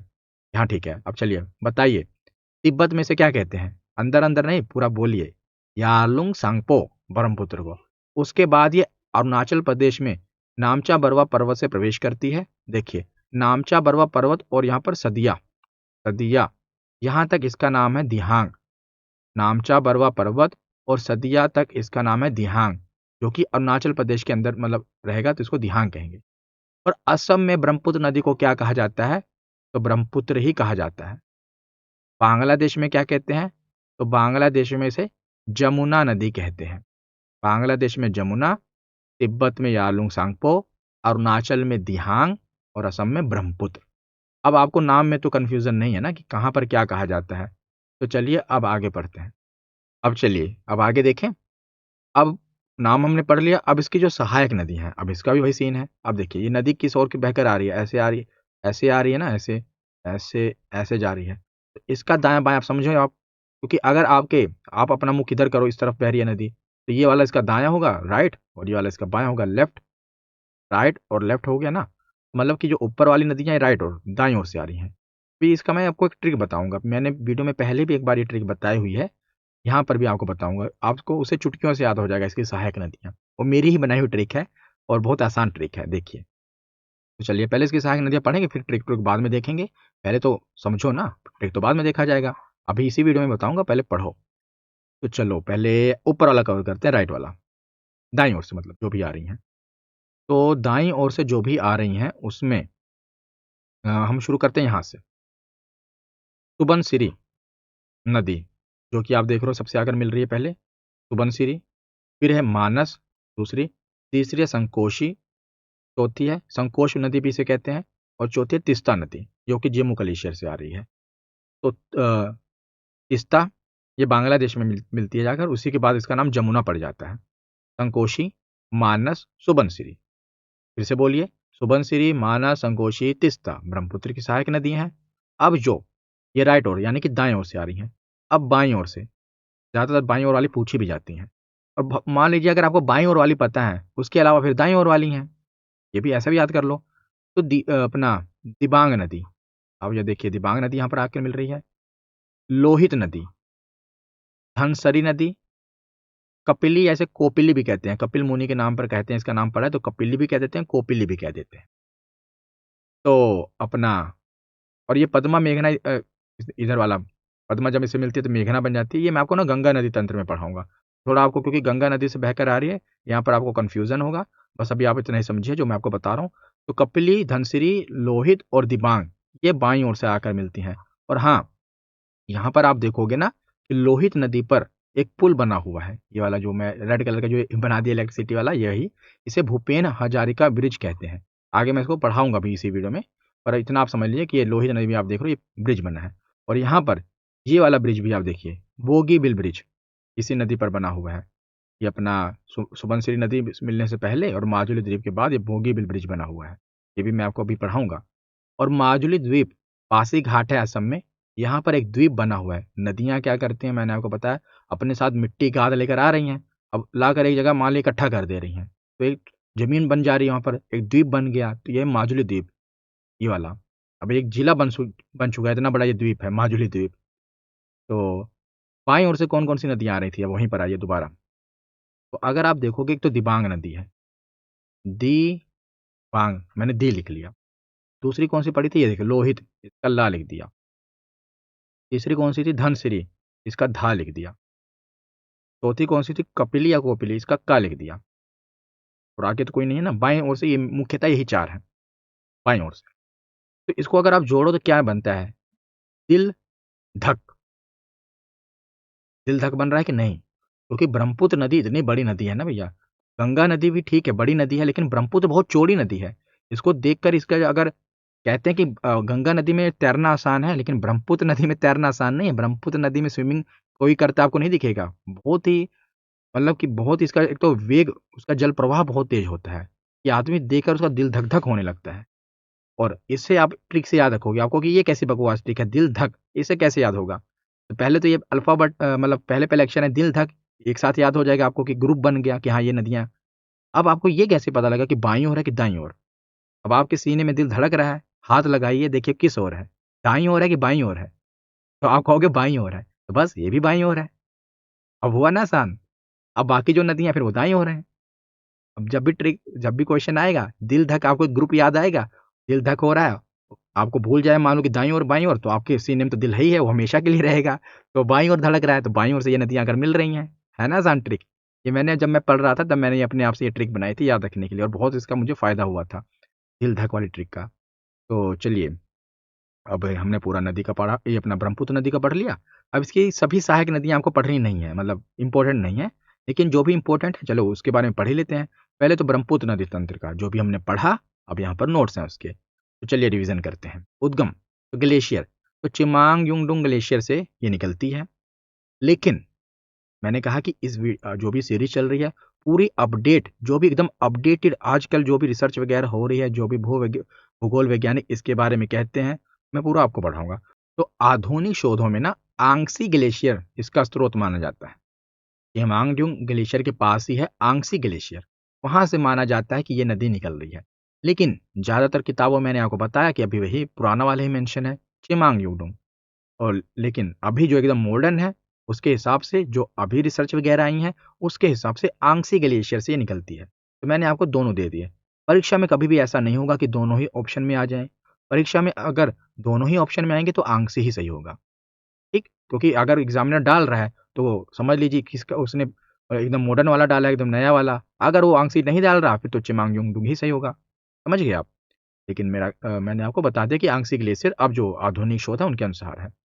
अब तिब्बत में ये प्रवेश करती है तो वहाँ पर इसका नाम पड़ता है सांगपो या लुंगसांगपो।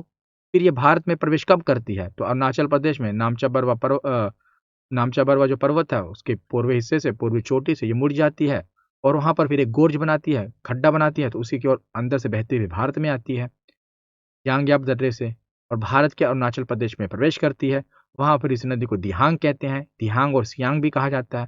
फिर ये असम में जाती है सादिया से होते हुए, तो वहाँ इसे ब्रह्मपुत्र कहते हैं। उसके बाद धुबरी के बाद ये बांग्लादेश में चली जाती है, वहाँ इसे जमुना कहते हैं। इसकी लंबाई और अपोहा की बात की जाए तो इसकी जो लंबाई है ये लगभग 2900 किलोमीटर, मतलब टोटल लंबाई की बात किया जा रहा है भारत से बाहर भी। लेकिन अगर भारत में बात की जाए कि अरुणाचल और असम में इसकी कितनी लंबाई है, तो 916 किलोमीटर है। और ये भी एक पूर्ववर्ती नदी है, जो हमने पढ़ा था पहले ही, जिसका अर्थ है कि इसने हिमालय के उत्थान से पहले ही अपना रास्ता बना लिया था, और हिमालय को काट कर ये आगे बढ़ती हुई आई है। और इसकी प्रमुख विशेषता क्या है, तो नदी द्वीप, असम में ब्रह्मपुत्र नदी में दुनिया का सबसे बड़ा नदी द्वीप कौन सा, जो मैंने आपको बताया माजुली द्वीप, यहाँ पर दिखाया था ये वाला, पासी घाट के पास असम में, ये देखिए ये वाला माजुली द्वीप बना हुआ, ये दुनिया का सबसे बड़ा द्वीप है जो ये नदी बनाती है। और ये जो द्वीप है इतना बड़ा है कि इसको अब जिला बना दिया गया है, पहला नदी द्वीप जिला बना है ये। और बोगीबिल ब्रिज, इसका जो हमने पढ़ा था, यहाँ पर देखिए लोकेशन आपको दिखाऊं, इसी नदी पर बना हुआ, ये देखिए ये रहा बोगीबिल ब्रिज, यहाँ पर बना हुआ। तो ब्रह्मपुत्र नदी पर ही बना हुआ ना, तो इसी को हम पढ़ रहे हैं। तो ये 25 दिसंबर को इसका उद्घाटन हुआ था, सुशासन दिवस के दिन। और इसकी विशेषता क्या है कि भारत का सबसे लंबा रेल सड़क पुल इस पर बना हुआ है, रेल कम रोड, यानी कि जिससे पे रेलवे भी गुजरती है और उसके नीचे सड़क भी बनी हुई है। लंबाई 4.94 किलोमीटर है, ब्रह्मपुत्र नदी पर बनी है। डिब्रूगढ़ को धेमाजी से जोड़ती है और चीन सीमा के निकट है, यानी कि सैनिक और रणनीतिक दृष्टि से भी काफ़ी महत्वपूर्ण है। उसके बाद भूपेन हजारिका सेतु, जो कि हमने पढ़ा था कि लोहित, दिखाई देता हूँ आपको, यहाँ पर पढ़ा था ना, इरेज करके दिखाता हूँ, ये देखिए लोहित नदी पर, जो लोहित इसकी सहायक नदी है, यहाँ पर भूपेन हजारिका सेतु बना हुआ है। तो भूपेन हजारिका को कौन सा प्रतिष्ठित पुरस्कार मिला हुआ है? आप भारत का एक बहुत प्रतिष्ठित पुरस्कार उन्हें मिला हुआ है, तो वो आपको लिखना है कि क्या मिला है, कमेंट सेक्शन में अभी तुरंत बताइए कि कौन सा मिला है, साथ में आप भी इन्वॉल्व होइए। भूपेन हजारिका को, उन्हीं के नाम पर ये पड़ा है, भूपेन हजारिका सेतु। ये भारत का सबसे लंबा नदी पुल है, जो कि असम के तिनसुकिया जिले में लोहित नदी, जो कि ब्रह्मपुत्र की ही सहायक नदी है, इस पर बना हुआ है। और ये असम को ना अरुणाचल प्रदेश से जोड़ता है, और यह 9.15 किलोमीटर लंबा है।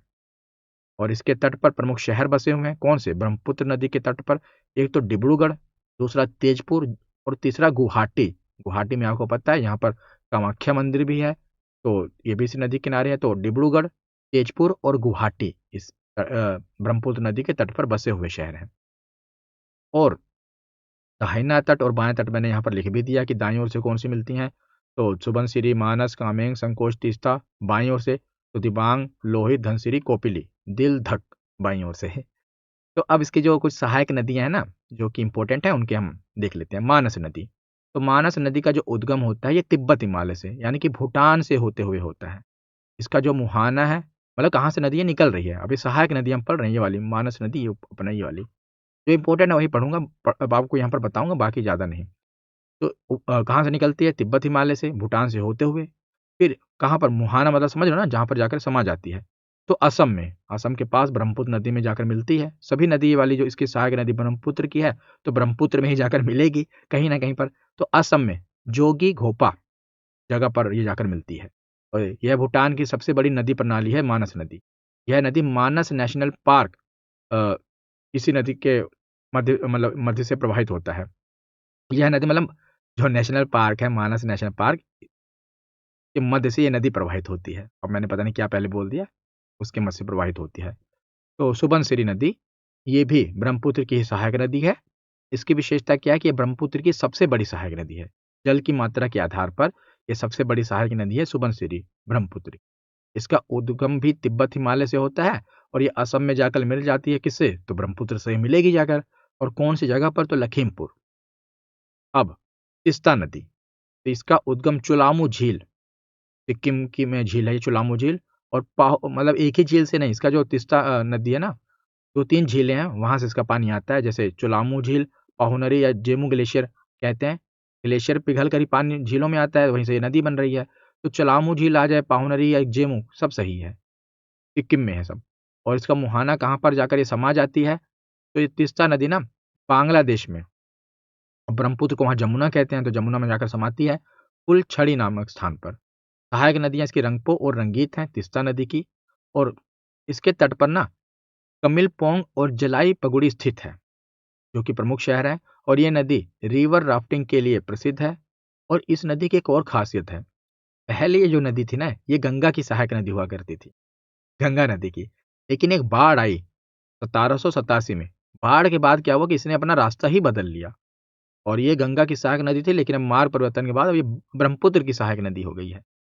पहले ये गंगा में मिलती थी, लेकिन बाढ़ के कारण इसने रास्ता बदल लिया, ब्रह्मपुत्र में आ गई है। और धनसिरी नदी, तो लेसांग पर्वत नागालैंड से निकलती है, कोलाघाट असम में जाकर ब्रह्मपुत्र से मिल जाती है। और काजीरंगा नेशनल पार्क इसकी दक्षिण सीमा बनाती है, और इंटक नेशनल पार्क में भी ये प्रवाहित होती है। लोहित नदी इंपॉर्टेंट है, बहुत बार पूछा जाता है कि कौन सी किसकी सहायक नदी है, तो ब्रह्मपुत्र की सहायक नदी है। इसका उद्गम जयालछू पर्वत श्रेणी से होता है। मुहाना सियांग नदी के साथ अरुणाचल प्रदेश में। विशेष नाम, लाल मिट्टी के कारण इसे खूनी नदी भी कहा जाता है, लोहित नदी को।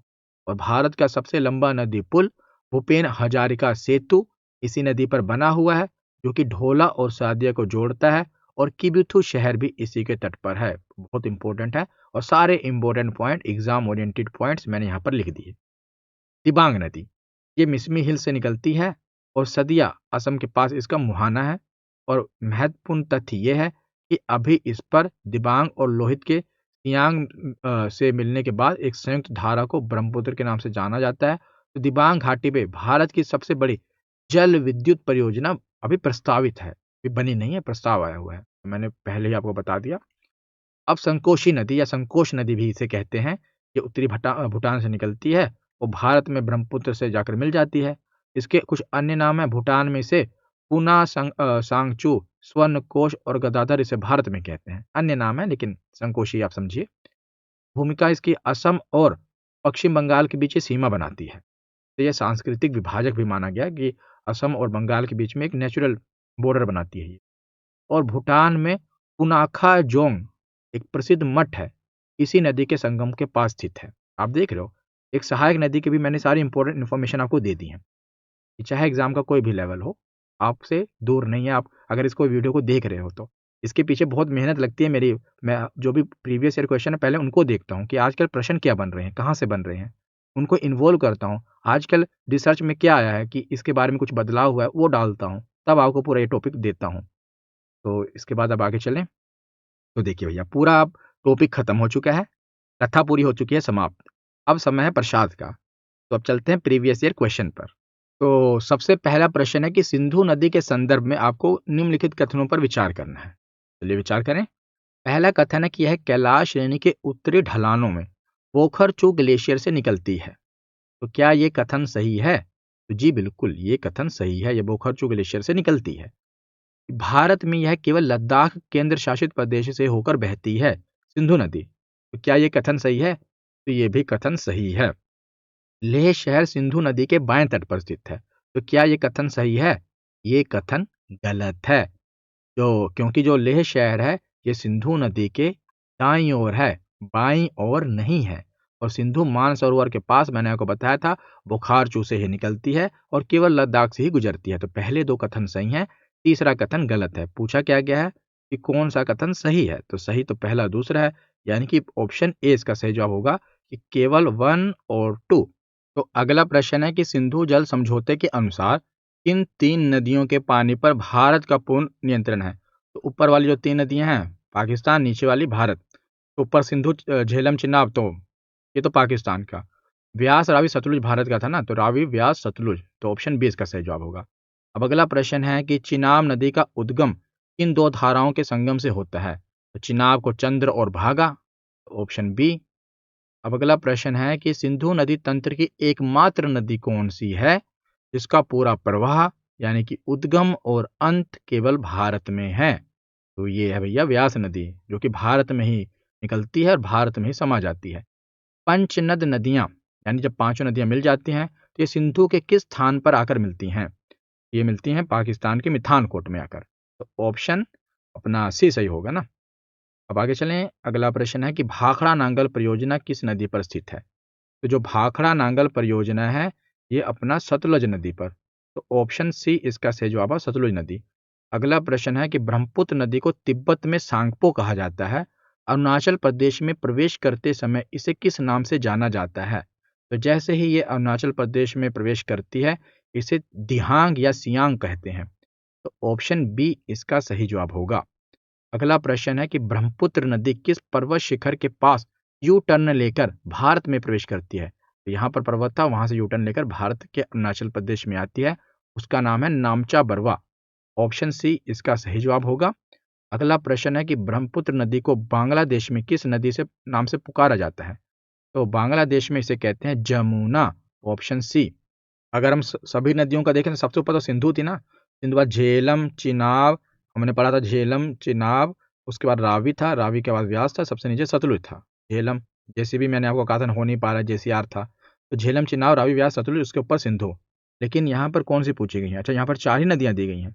चलिए भैया, झेलम, चिनाब, रावी, सतलुज, अच्छा ये वाली हैं। मतलब इनमें से कोई 4 नदियाँ दी हैं, तो सबसे ऊपर तो झेलम है ही है। तो ये वाला क्या कहते हैं अपना क्वेश्चन जो 10वां है, इसी में झेलम दिख रहा है। सतलुज जो सबसे नीचे आ जाएगा, इसका तो क्रम ही गलत है। उत्तर से दक्षिण का क्रम लगाना है ना, तो सबसे ऊपर तो झेलम ही आएगा। तो ये झेलम के बाद चिनाब आ रहा है, हाँ ये ठीक है। चिनाब के बाद रावी भी सही है। रावी के बाद इन्होंने व्यास नहीं लिखा, लेकिन सतलुज, लेकिन दक्षिण में तो है ही है सतलुज ना उसके, ये भी सही है। मतलब ऑप्शन ए इसका सही है।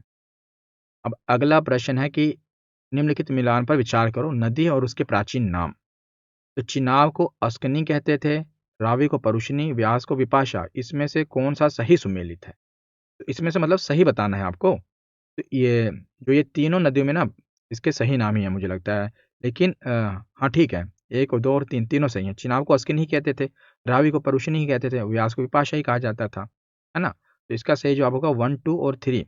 ये तीनों सही है, तीनों वेदों में वर्णित प्राचीन नाम है। इनके अलावा झेलम को आपको पता है वितस्ता कहते थे, और सतलुज को शतुद्री कहा जाता था। वो 2 अब यहाँ पर है नहीं, ये तीनों सही हैं। तो ऑप्शन सी इसका क्या सही होगा? ऑप्शन डी, 1, 2 और 3 इसका सही जवाब है।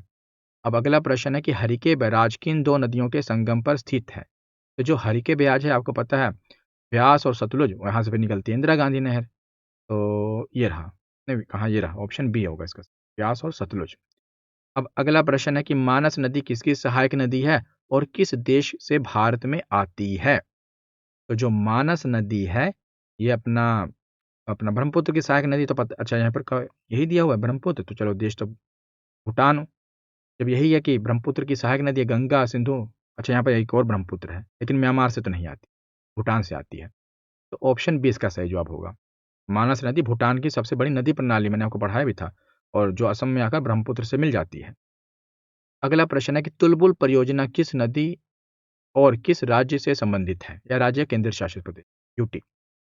तो जो तुलबुल परियोजना है, सबसे पहले तो ये अपना चिनाब, झेलम, रावी, सिंधु, झेलम झेलम से संबंधित है ना तुलबुल परियोजना, मैंने आपको बताया था। ये नौहान परियोजना नेविगेशन प्रोजेक्ट है, झेलम नदी पर वूलर झील के पास स्थित है।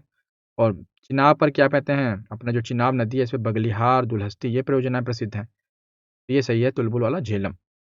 ऑप्शन बी इसका सही जवाब होगा। तो आगे चलें। अगला प्रश्न है कि यालुंग सांगपो नदी के बारे में क्या सत्य है? तो जो यालुंग सांगपो नदी है, ये क्या है? तो अच्छा, ये तो ब्रह्मपुत्र का ही नाम है, तो वहाँ पर क्या है तिब्बत में, ये ब्रह्मपुत्र का तिब्बती नाम है। ऑप्शन बी इसका सही जवाब होगा। तो मैंने पूरा आपको वीडियो पढ़ा, मतलब टॉपिक आज का हो गया। अब अगली वीडियो में हम गंगा नदी तंत्र देखेंगे। और अगर आपको मॉक टेस्ट वगैरह लगाने हैं ना, जैसे कि आप देखते हैं कि जो भी परीक्षा में आता है, एक बार प्रैक्टिस करना ज़रूरी होता है। क्रिकेटर भी टेस्ट मैच खेलने से पहले प्रैक्टिस मैच खेलते हैं ना, तो जैसे भी क्वेश्चन आएगा उसमें पूरा रॉन्ग आंसर जो भी आपका होगा वो भी आपको सब बताया जाएगा। तो 49 रुपीज़ में आपको 1 ईयर की एप्लीकेशन पर ही, स्टडी वैंस ऑफिशियल पर, सभी एग्ज़ाम का, भले आप एसएससी की तैयारी कर रहे हो, आपको अलग-अलग एग्ज़ाम के मॉक खरीदने की ज़रूरत नहीं। 49 सबसे कम। बाकी आप देखते हो कि 700-800 रुपये भी लग जाते हैं, कहीं 300-400 भी लगते हैं। 49 में पूरे मॉक टेस्ट अनलॉक हो जाएँगे। आप किसी भी परीक्षा, चाहे एसएससी, रेलवे, कोई भी मॉक टेस्ट आप दे सकते हो। टेट का भी आपकी प्रैक्टिस हो जाएगी। अगर आप चाहो तो एप्लीकेशन पर है। बाकी फ्री पीडीएफ में करंट अफेयर की सारी पीडीएफ है, इसकी पीडीएफ ज्योग्राफी में अपलोड हो जाएगी। ई बुक वगैरह भी वहाँ पर आपको मिल जाएंगी। पॉलिटी वगैरह मैंने पढ़ा दी हैं। तो आज की वीडियो यहीं पर ख़त्म होती है। कैसी लगी ये वीडियो कमेंट सेक्शन में ज़रूर बताना। धन्यवाद।